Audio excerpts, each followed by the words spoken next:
Okay, so if you have a Samsung side-by-side with a bottom drawer unit, that is the drain that is in the freezer compartment. And when I opened it up, it was level full of ice. I poured hot water in it, and then I would take a vacuum to it, pour hot water in it, take a vacuum to it. And I finally got down to where there was just ice in the top of that, and just kept pouring water and taking a vacuum to it.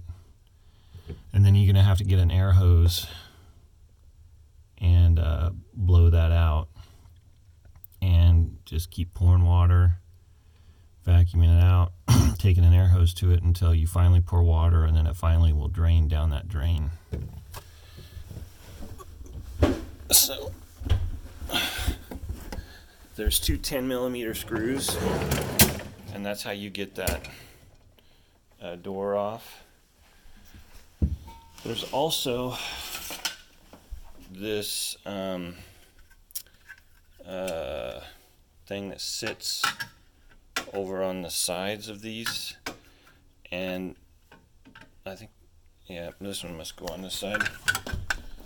And basically, I don't know if you can see that mechanism, but you're just gonna pry in there with the butter knife, and you're just gonna try to pop it off. It looks like it's gonna break, but I just took a butter knife and just kind of popped it up, kind of pop it out and at an angle, so that it's coming off kind of like at an angle.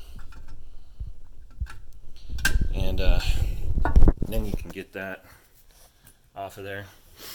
I have a CO2 bottle to blow it out, but most people aren't going to have that, so you're going to need some kind of compressed air compressor.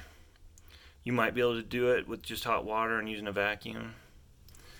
There's that little metal tip that goes down in there. That does need to stay in there. You can push it off to one side, and you know, it's just aluminum, so you can rebend it. But that's what keeps it from freezing up. But yeah, this is that French door Samsung that I've posted a few videos on now. And yeah, not fun.